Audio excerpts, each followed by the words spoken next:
I never meant to fall for him. Not like that.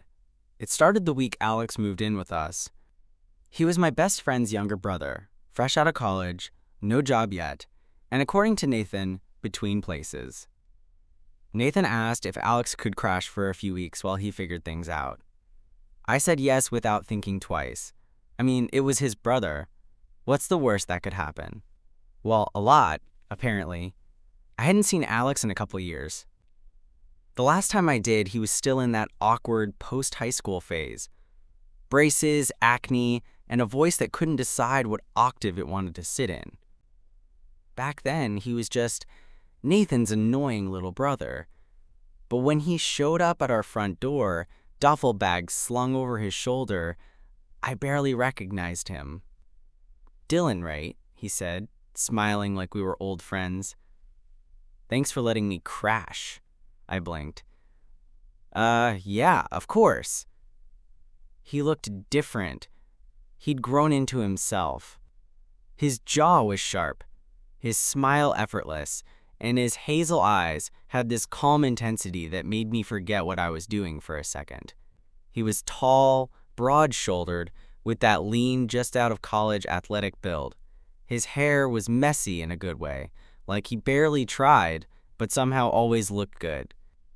Nathan followed in behind him, shooting me a look that said, "Don't be weird." I wasn't planning on it, but something about Alex's presence already threw me off. He settled into the spare room without much fuss, cleaned up after himself, made his own food, and didn't leave beard hair in the sink. A dream roommate, honestly. We didn't talk much at first, just polite small talk in the kitchen, passing each other in the hall. But Nathan worked long shifts at the hospital, and over the next couple of weeks it was mostly just me and Alex in the apartment. I didn't even notice when things started to change. Maybe it was the little things, how he started hanging out in the living room while I worked on my laptop, how he'd ask what I was watching and end up staying through 3 episodes. How he started talking more, asking questions about my job, my hobbies, even dumb stuff like my favorite cereal. One night, it was just the two of us again. Nathan was working overnight, and I was at the kitchen table working on a client project. Alex wandered in, shirtless and sweatpants, and started rummaging in the fridge. "You always up this late?" he asked. "Sometimes," I said, not looking up. "Deadlines. Or I'm just wired." He grabbed a bottle of water, then leaned against the counter and watched me work. "That's really good," he said, nodding at my screen. "You design all that?" "Yeah. Freelance stuff." He didn't say anything for a second, just sipped his water and kept watching. Then he pulled out the chair across from me and sat down like it was the most normal thing in the world. "Mind if I hang out here? The living room's boring." "Sure," I said, trying not to sound weird about it. We sat there quietly, me pretending to work, him scrolling on his phone. But I couldn't focus, not with him sitting there, barefoot, one knee pulled up onto the chair, looking so comfortable. I felt his eyes on me every now and then. And every time I glanced up, he'd look away just a second too late. Then, out of nowhere, he said, "You ever think about moving?" "Huh?" I asked, thrown by the question. "Just like starting over somewhere new." "Sometimes," I said. "Why?" he shrugged. "Just wondering. Feels like I've been stuck in one place for too long." I nodded, not sure what to say. Then he looked at me again. Really looked at me. And for a second, I forgot how to breathe. He smiled, but it was different this time. Slower, like he knew exactly what he was doing. And that's when I knew. This wasn't just going to be a few weeks of having my best friend's brother crash on the couch. This was going to mess me up. The shift between us wasn't huge at first. It was quiet, subtle. But once it started, it didn't stop. Over the next week, Alex and I got weirdly in sync. He'd wait for me to get up and make coffee before starting his day. He started making extra breakfast, always accidentally, cooking too much.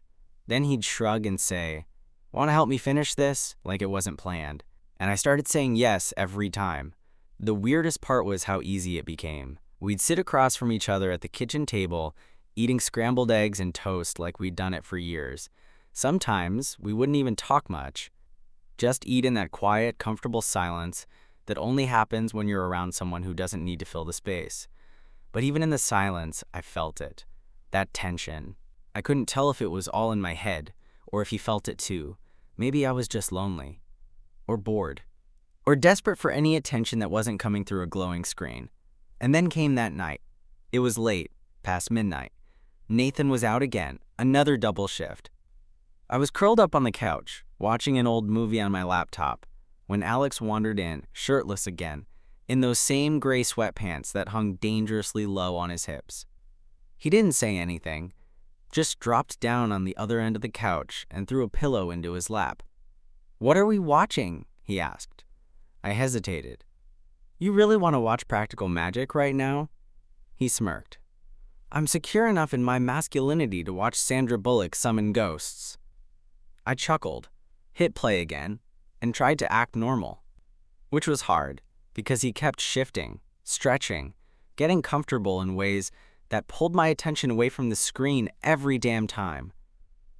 I was hyper-aware of everything. The way his foot brushed against my leg under the blanket, the way he laughed at the dumb parts in the movie, the way his fingers tapped the remote in his lap when he wasn't doing anything else. Eventually, we both stopped pretending to care about the movie. I glanced at him once, just once, and he was already looking at me. And he didn't look away this time. "What?" I asked, trying to sound casual. He shrugged. "Nothing. Just never really spent time with you like this before." I gave him a skeptical look. "You mean without you stealing my snacks and annoying the shit out of me?" He grinned. "Exactly." We were quiet again, for a long beat. Then he said, "You've changed." I raised an eyebrow. "That sounds like something people say before they dump you." "No, I mean, like, back then, I didn't really notice. But now, I don't know." I looked at him, trying to read his expression. He wasn't teasing. He was serious. He looked down, fingers idly tracing the seam on the couch cushion. "You always seemed so untouchable," he said, barely above a whisper. My throat went dry. "That's a weird word to use," I muttered. "Yeah, sorry." He rubbed the back of his neck. "Just meant you were always this calm, cool guy. You didn't care what anyone thought. And I guess I always looked up to that. That hit me sideways. I didn't know what to say, so I didn't say anything." He leaned back again, stretched his arms behind his head, and glanced at me like he hadn't just dropped that on me. Eventually, he said, "I should crash. Got an interview tomorrow." "Wait, you applied somewhere?" "Yeah, just a barista gig, nothing big, but I gotta start somewhere." I nodded, trying not to let the weird moment between us stick too long in the air. "Well, good luck." He stood up, hovered for a second, then said, "Hey, thanks, by the way, for letting me stay." His eyes lingered a beat too long. Then he was gone. I stared at the spot he'd been sitting, his body heat still on the cushion next to mine. I didn't sleep well that night. And the worst part? I didn't want to. Things felt different after that night. Not dramatically, but enough that I noticed. Alex still did all the usual things. Made breakfast, wandered around in clothes that left little to the imagination, took his sweet time in the shower while humming off-key to himself. But now, it felt like the air between us had this weird, buzzing static, like every word had a second meaning. Every glance lingered just a little too long, and I was starting to lose my grip on pretending it didn't affect me. It didn't help that he got the job. Barista gig at a coffee shop a few blocks away. Nothing glamorous, but it seemed to boost his confidence. He'd come home with stories about strange customers, burnt espresso, and coworkers who tried too hard to flirt with him. "They keep putting me on register," he said one night, plopping onto the couch beside me. "I swear it's because the shift manager's into me." I smirked. "Don't flatter yourself." He laughed. "Jealous?" The word hung there for a second too long. He looked at me from the corner of his eye, like he was waiting for me to respond. I didn't. Because maybe I was. That night, he went to bed early, claiming he had a morning shift. But I couldn't sleep. I lay in my room, staring at the ceiling fan spinning in lazy circles, replaying our conversation over and over in my head. Jealous? I didn't know what the hell I was doing anymore. This was Nathan's brother. It was temporary. He was straight, or at least I'd always assumed he was. Maybe he just liked attention. Maybe he was playing around, harmless flirting. But it didn't feel harmless. It felt intentional. The next night, it got worse. Nathan was off again, and Alex came home late from work. I was still up, half watching a documentary and half scrolling through my phone when I heard the front door open. I looked up to see him coming in, hair damp from the drizzle outside, his black work shirt clinging to his chest. "Damn rain," he muttered, kicking off his shoes. "You're soaked," I said. "Yeah, didn't check the forecast. Rookie mistake." I tossed him a towel from the laundry basket nearby. He caught it and rubbed his hair, then peeled off the shirt in one smooth motion. He caught me staring. Again. "You okay?" he asked, a little smirk tugging at the corner of his mouth. "Yeah," I said too quickly. Just didn't expect a strip show at midnight. "You should have seen me behind the counter today," he joked, tossing the wet shirt over a chair. It was basically the same thing. I turned my attention back to the screen, but I couldn't focus. He sat down next to me, still shirtless, towel around his neck, skin warm and slightly damp. After a few minutes of silence, he said, "You ever think about, I don't know, if people aren't always who they think they are?" I looked at him. That's pretty deep for someone who just made 200 lattes. He smiled, but it didn't reach his eyes. "I'm serious," I paused. "You mean, like, identity?" "Yeah. Like, maybe you grew up thinking you're supposed to be one thing. Straight, chill, whatever. But then someone shows up and kinda rearranges the way your brain works." My stomach twisted. I knew this wasn't a casual comment. "You talking about yourself?" I asked quietly. He didn't answer right away, just stared at the TV, then down at his hands. "I don't know what I'm talking about," he muttered. I stayed quiet, heart pounding in my chest. Then he looked at me, not glanced. Looked, really looked, and then, before I could say anything, he leaned forward just slightly, like he wanted to say something else, or do something else. But then he shook his head, stood up, and grabbed his damp shirt. "Forget it. I'm tired," he mumbled. "Night." He walked off down the hall and shut his door behind him. I sat there, frozen, trying to catch my breath, and that was the moment I knew this wasn't going away. I didn't see Alex much the next morning. His door was shut when I got up, and by the time I finished making coffee, he had already left for work. No note, no text, just silence. The house felt weirdly empty without him. I hated that I kept checking the clock, guessing when he'd be back. And when Nathan texted me that he was crashing at his girlfriend's for the night, I felt something I shouldn't have felt. Anticipation. By the time Alex finally came home that evening, I was camped out on the couch with a beer, pretending not to be waiting. "Hey," he said as he walked in, setting his bag down by the door. "Hey," I echoed, trying to sound normal. He didn't meet my eyes.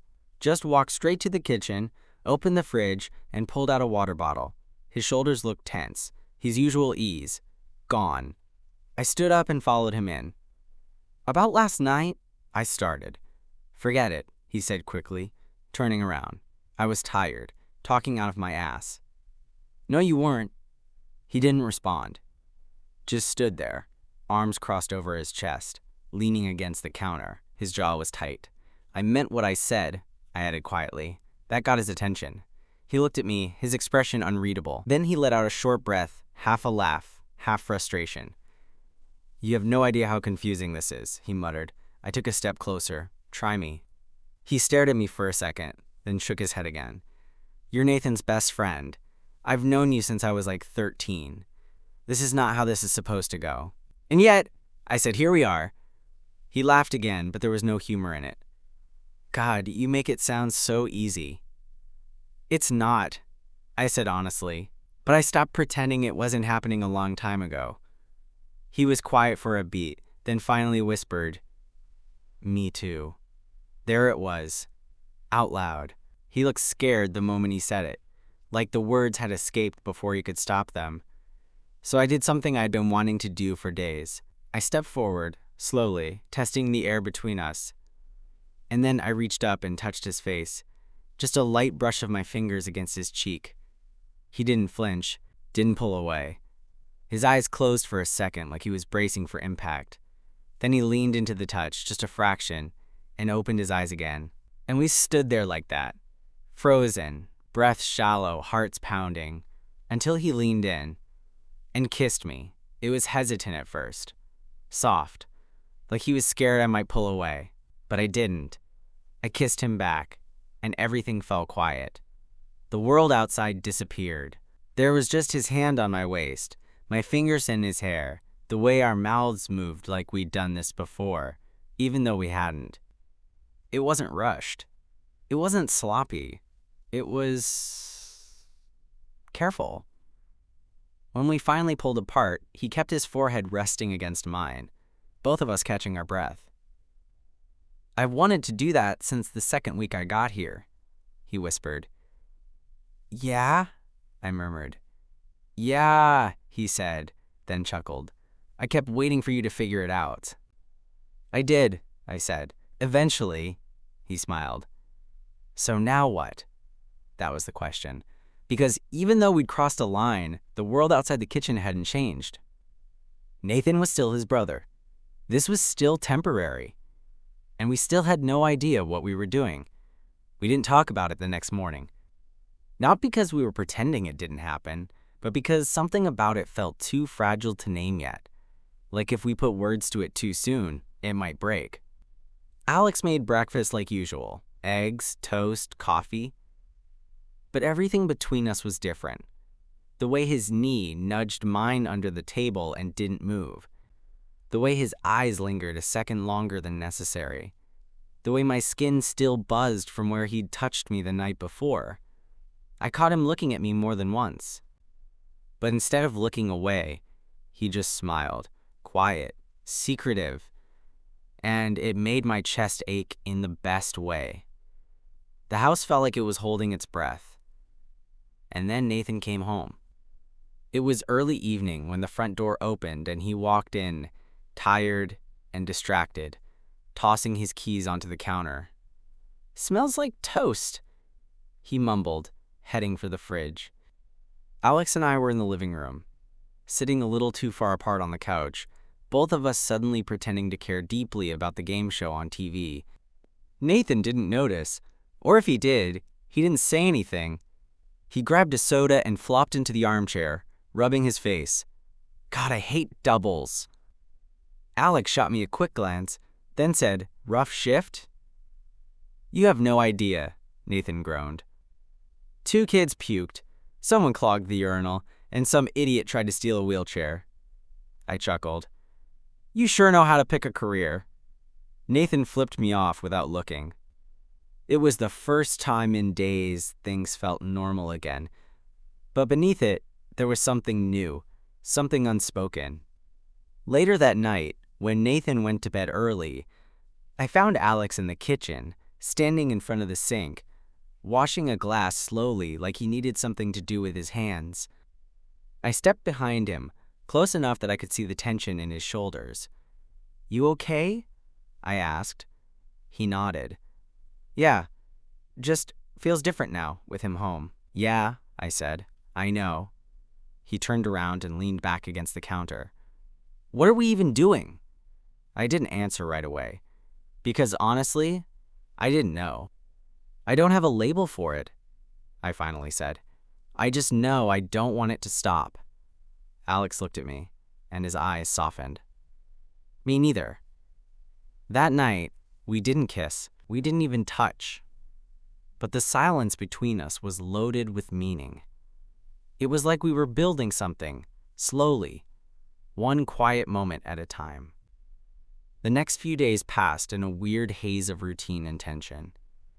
Nathan was around more, which meant Alex and I went back to pretending. No looks that lasted too long. No lingering touches. No slipping into each other's orbit unless we absolutely had to. But every time we were alone, it came flooding back. The glances, the quiet smiles, the awareness of space shrinking between us the second the house was still. Then came Saturday night. Nathan had plans, some birthday party for a coworker, and he left around 6, telling us not to wait up. As soon as the door shut behind him, the air shifted. Alex and I were in the kitchen again, but this time we weren't pretending. He leaned against the counter, arms folded, watching me as I cleaned up from dinner. "You know," he said, voice low, "I think this is the first night we've had the house to ourselves since." "Since," I echoed. He stepped closer. One step, then another. By the time he was in front of me, the dishes were forgotten. "You've been driving me insane," he murmured. My pulse jumped. "Pretty sure that goes both ways." He hesitated. "You sure about this?" I didn't even need to think about it. "Yeah," I said, "I'm sure." Then he kissed me again. But this time, it was different. There was no hesitation, no holding back. His hands found my waist, and I pulled him in closer. The kiss deepened, slow and unhurried, like we'd been waiting for this exact moment and didn't want to rush it. We broke apart just long enough to breathe. Then I whispered, "My room's closer." He grinned. "Lead the way." And for the first time since he moved in, I didn't wonder if this was a mistake. The walk down the hallway felt longer than it should have. Maybe because my heart was pounding so hard I could feel it in my throat. Maybe because I kept wondering if this was real, or if I was about to wake up alone, again, with nothing but a dream to hold on to. But then Alex followed me into my room and closed the door behind him. And it was real. We stood there for a second in the low light, just looking at each other. Like we both knew there was no going back after this. Like we needed that tiny pause to confirm we were still on the same page. "You sure?" he asked one more time, voice softer now. I nodded. "Yeah." He crossed the space between us, reached out, and gently touched my face. His hand was warm, steady. He ran his thumb along my cheekbone, then leaned in and kissed me again, this time slower, deeper, and more confident. I let myself fall into it. There was no rush, no panic, no awkward fumbling, just the quiet unraveling of tension we'd both been carrying for weeks. When we finally collapsed into bed, tangled in sheets and each other, everything felt impossibly still, like the world outside my bedroom door didn't exist anymore. Afterward, we lay there in the dark, the ceiling fan spinning above us, neither of us saying anything for a long time. His chest rose and fell against my side. I could feel the weight of his leg draped over mine. It was the kind of closeness I hadn't realized I was starving for until I had it. He turned his face toward me. That was intense. I let out a breath of a laugh. "Yeah. I don't do this," he said after a pause. "I know," I replied. "I mean, not just the guy part. I don't get close to people." I stayed quiet, letting him find his words. He reached for my hand under the blanket. "But with you, I don't know, it's different." I swallowed, then laced our fingers together. "It is." He shifted closer, resting his head on my shoulder. "I've been trying to fight it since the first week," he said. "Didn't want to screw things up or make things weird, especially with Nathan." At the mention of his brother, my stomach tightened a little. "Yeah," I said quietly. "That part's still complicated." Alex sighed. He'd freak. Probably. He'd freak even more if he found out it wasn't just a one-time thing. I turned to look at him. "Is it?" His eyes met mine, serious now. "Not for me." I felt something loosen in my chest at that. Like all the worry, all the second-guessing, finally let go. "Me neither," I said. We didn't talk much after that. Just lay there, skin warm against skin, the silence between us softer now, like we'd both been holding our breath, and now we could finally exhale. But even in the quiet, I knew what was coming. We couldn't hide forever. Nathan would find out eventually, and when he did, everything could change. The next morning was awkward in a way neither of us expected. Not because anything was wrong. If anything, Waking up with Alex curled into my side felt way too good. But because we knew we were on borrowed time, Nathan was due back any minute. The illusion of our little world, sealed behind my bedroom door, was about to shatter. Alex groaned softly as he rolled over, burying his face in my pillow. "I don't want to move." "You probably should," I said, brushing my fingers through his hair. "He'll be home soon." He sighed. "I know." But neither of us moved. It was the kind of morning I'd always secretly wanted. Lazy, warm, familiar in that way you can't fake. I kept expecting it to feel like a mistake, like something I'd regret. But it didn't. If anything, it felt more right than anything had in a long time. Eventually, reluctantly, Alex slipped out of bed, pulled on his clothes, and shot me a look over his shoulder. "We need to figure out what we're doing," he said quietly. "Yeah," I said. "I know." He nodded and left the room just seconds before the front door opened. Nathan's voice echoed down the hallway. "You guys alive? Smells like coffee." I sat up, heart pounding, trying to act like everything was normal as I got dressed and joined them in the kitchen. Alex was already at the counter, pouring himself a cup of coffee like he hadn't been in my bed 20 minutes earlier. Nathan didn't seem to notice. He was too busy complaining about the hangover from his coworker's party. It should have been a relief. Instead, it made the knot in my chest tighten. Because now we were keeping something from him. And that felt worse than anything. The following week was a blur. We didn't talk about that night. Not really. Not when Nathan was around. Not in texts. Not even late at night. But we didn't stop either. There were stolen glances, fingers brushing when we passed in the hallway, lingering touches that lasted just long enough to feel like a secret. We were playing with fire, and we both knew it. The problem was, we couldn't seem to stop. And then it all fell apart. It was a Thursday night. Nathan was in the living room playing some loud video game, headset on, shouting at his teammates. I was in my room, trying to focus on work, when Alex knocked on the door. When I opened it, he looked shaken. "We have a problem," he said. I stepped aside, heart already pounding. "What happened?" He walked in, rubbing the back of his neck. "I think he knows." "What? How?" "I don't know. He asked if something was going on between us, out of nowhere.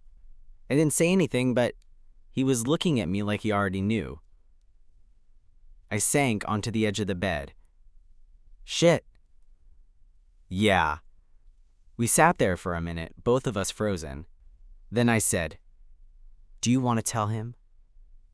Alex's face twisted with conflict. "I don't know. I don't want to lose what we have, but I also don't want to screw up your friendship." "You didn't screw it up. We both knew this would be messy." He sat beside me, our shoulders touching. "I don't regret it." "Me neither." He leaned his head back against the wall and exhaled. "I guess we're gonna find out just how bad this gets." We didn't have to wait long. That night, just before midnight, Nathan knocked on my door. He looked tired, serious, and not confused, angry. "Can we talk?" I nodded, stepping aside as he walked in. Alex was already sitting on the bed. He stood when he saw his brother. Nathan looked between us and let out a bitter laugh. "Wow. So it's true." Neither of us said anything. "I'm your best friend," he said, voice rising. "And you're sleeping with my brother?" I tried to speak, but he cut me off. "You couldn't have at least told me? You let me walk around this house like an idiot, and I had no clue." Alex stepped forward. "It wasn't like that." "Then what was it like, Alex? Huh? Just something to do until you found your own place?" "Stop," I said. "It wasn't a joke. It wasn't a game. We care about each other." Nathan's eyes burned. "Do you? Because you sure didn't care about me." Silence fell over the room, and for the first time I saw something in Nathan I hadn't expected. Hurt. Not just betrayal. Hurt. He didn't yell again. He didn't slam the door. He just walked out. The house was painfully quiet after Nathan left my room. Alex and I just stood there, Still, like if we didn't move, the whole thing might somehow undo itself. But it didn't. He didn't come back to yell. He didn't slam any doors. He didn't text or call. The next morning, he was just gone. I found a note on the counter, scribbled on the back of a receipt, taking a few days to clear my head. Don't wait up. And just like that, he vanished. The apartment felt heavier without a minute, like the walls were carrying the weight of everything left unsaid. Alex and I barely spoke that day. Not because we were fighting, but because the thing we'd been afraid of had finally happened, and neither of us knew what to do now. That night, I sat on the edge of my bed, staring at the note, rereading it for the 10th time. Alex walked in, quiet, unsure, and sat down next to me. I didn't mean for any of this to blow up, he said softly. I know. I never wanted to come between you guys. You didn't? I said, turning to him. This was never just about Nathan. It's about us too. He nodded, eyes low. So what now? That was the question. And honestly, I didn't know the answer. I think we just wait, I said. Give him space. Let him come to us when he's ready. And us? He asked. I looked at him, really looked. And even with everything that had gone wrong, I knew one thing hadn't changed. I still want you, I said. Relief washed over his face. Good, because I still want you too. Nathan didn't come back for 3 days. When he finally did, he looked tired, like someone who'd been thinking way too much and sleeping way too little. I was in the kitchen, brewing coffee, when he walked in. We locked eyes. He didn't speak at first, just grabbed a mug and poured himself a cup like nothing had happened. Then he leaned against the counter and said, I've been an asshole. I blinked. You were shocked. I get it. No, he said. I was shocked. Yeah. But I was also selfish. I got caught up in how it made me feel, and I forgot that you're allowed to feel things too. I didn't know what to say to that. He set down his mug and looked at me, really looked. You care about him? Yeah, I said quietly. I do. Nathan sighed, rubbed his face. And he cares about you? He does. Okay, he said after a long pause. Then I'll get over it. I stared at him. You don't have to pretend to be okay. I'm not pretending, he said. But you've always been there for me. If this makes you happy, I'll figure it out. My throat tightened. Thank you. He gave me a weak smile. Just don't let him screw it up, or I will murder him. I laughed. Fair. That night, I told Alex. He didn't say anything at first, just pulled me into a hug that lasted longer than it needed to. Then he whispered, I thought I lost everything. You didn't, I said. We're still here. We didn't talk about the future in big sweeping terms. We didn't make grand promises. But the next morning, he made coffee before I did. And he left a sticky note on the fridge with the dumbest drawing of a smiley face I'd ever seen. It wasn't dramatic. It wasn't cinematic. But it felt right. And maybe that's all you really need when you're building something that finally feels like home.